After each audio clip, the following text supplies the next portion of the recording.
ठाण्यातील महाविद्यालय येथे झालेल्या विद्यार्थी संवाद व मार्गदर्शन शिबिराला विद्यार्थ्यांचा आणि पालकांचा मोठ्या प्रमाणात उत्स्फूर्त असा प्रतिसाद लाभला।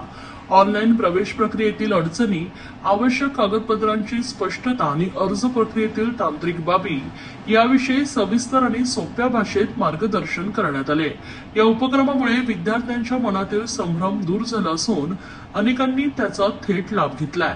या शिबिरात ठाण्याचे माजी शिक्षण अधिकारी देवीदास महाजन, नायब तहसीलदार दिनेश पैठणकर, प्राचार्य डॉक्टर सुनील कर्वे तसेच SCERT सदस्य डॉक्टर दिनेश जोशी यांनी मार्गदर्शन केलंय।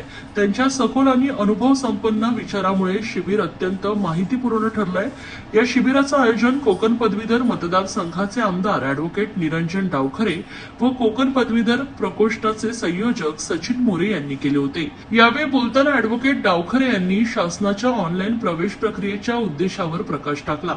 त्यांनी पालकांना सांगितले की गैरकारभार टाळण्यासाठी ही प्रक्रिया डिजिटल स्वरूपात आणली गेली असून महाविद्यालयीन कर्मचारी वर्गाला यासाठी योग्य प्रशिक्षण देण्याची आवश्यकता आहे।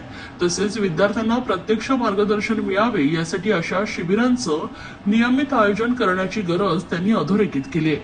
आजच्या शिबिरातून अनेक विद्यार्थ्यांना आणि पालकांना थेट प्रवेश प्रक्रियेबाबत मार्गदर्शन मिळाले असून भविष्यातील शैक्षणिक नुकसान टाळण्याच्या दृष्टीने हे एक सकारात्मक आणि प्रभावी पाऊल ठरेल असंही डावखरे यांनी म्हटलंय। आज महाविद्यालय या इकडे 11वीच्या विद्यार्थ्यांना ज्यावेळेस ऍडमिशन प्रोसेस ही सुरू झाली आणि यावर्षी आपल्याला सगळ्यांना कल्पना आहे की महाराष्ट्रामध्ये ही ऑनलाईन ऍडमिशन प्रोसेस सर्वच ठिकाणी होत आहे।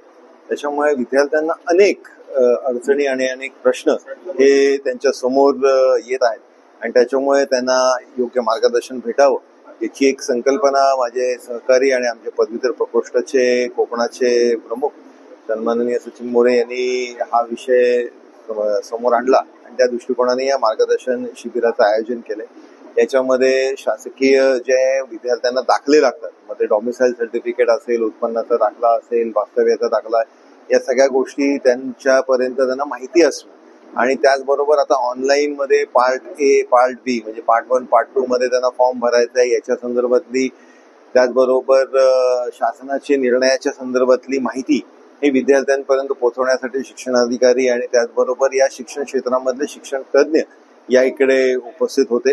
याच्यामध्ये विद्यार्थ्यांना चांगल्या पद्धतीचा फायदा होईल असा विश्वास मला आहे। या ऑनलाईन पद्धतीमध्ये शासनाचा जो ऍडमिशनच्या संदर्भातला उद्देश आहे की टोटल ट्रान्सपरन्सी सिस्टीम मध्ये आणण्याचा आणि त्याच्यामध्ये काही टेक्निकल ग्लिचेस असतील, काही हर्डल्स असतील ज्याच्यामुळे विद्यार्थ्यांना आणि पालकांना समजत नसेल तर त्या शंका कुशंका दूर करण्याचं काम या शिबिराच्या माध्यमाने आम्ही केलं।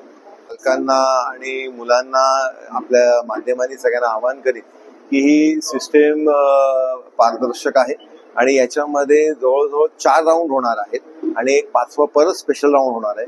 म्हणून पालकांनी आणि विद्यार्थ्यांनी घाबरून जाऊ नये।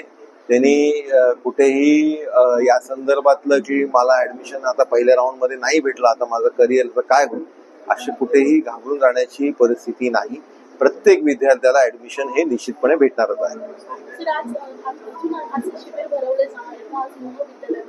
असे अनेक शिबिरं सातत्याने आम्ही आयोजित करणार आहोत।